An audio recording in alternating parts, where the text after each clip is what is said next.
ভারতীয় বায়ুসেনার wing commander Shubhanshu শুক্লাকে নিয়ে এক্সিয়ম প্রেসের চতুর্থ বাণিজ্যিক মহাকাশ মিশন এক্সিয়ম মিশন 4 বা AX4 এর উৎক্ষেপণ পিছিয়ে দেওয়া হয়েছে। আগামী 11ই জুন নতুন তারিখ নির্ধারণ করা হয়েছে। মিশনটি 10ই জুন ফ্লোরিডার কেনেডি স্পেস সেন্টার থেকে স্পেসএক্স এর ফ্যালকন 9 রকেটের মাধ্যমে উৎক্ষেপণের কথা ছিল। তবে প্রযুক্তিগত কিছু সমস্যার কারণে নাসা ও এক্সিয়ম স্পেস সিদ্ধান্ত নেয় যে উৎক্ষেপণ একদিন পিছিয়ে দেওয়া হবে। উইং কমান্ডার শুভাংশু শুক্লা এই মিশনে বিশেষ গুরুত্বপূর্ণ ভূমিকা পালন করবে। তিনি ভারতীয় বায়ুসেনার একজন দক্ষ পাইলট এবং এই মিশনের মাধ্যমে তিনি আন্তর্জাতিক মহাকাশ স্টেশনে মানে ISS তাতে পৌঁছবে। শুক্লার এই অভিযান ভারতের জন্য অত্যন্ত গর্বের, কারণ তিনি দেশের প্রথম সরকারি মহাকাশ যাত্রী হিসেবে ISS এ পা রাখবেন। এক্সিয়ম মিশন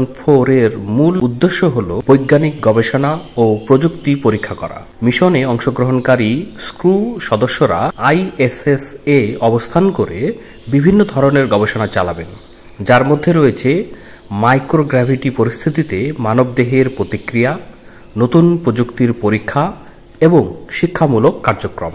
যদি সবকিছু ঠিকঠাক থাকে তাহলে 11ই জুন ফ্যালকন 9 রকেটটি উৎক্ষেপণ করবে এবং স্ক্রু ড্রাগন ক্যাপসুল ISS এর সাথে ডকিং করবে। মিশনটি প্রায় 2 সপ্তাহ স্থায়ী হবে।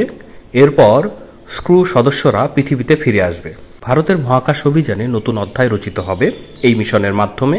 শুধুমাত্র শুভাংশু শুক্লার জন্যই নয়, ভারতের মহাকাশ গবেষণার জন্যও এটি একটি ঐতিহাসিক মুহূর্ত হবে। এটি ভারতীয়দের জন্য মহাকাশ ভ্রমণের নতুন দিগন্ত উন্মোচন করবে এবং ভবিষ্যতে আরও বেশি ভারতীয় নাগরিককে মহাকাশে পৌঁছানোর পথ সুগম করবে।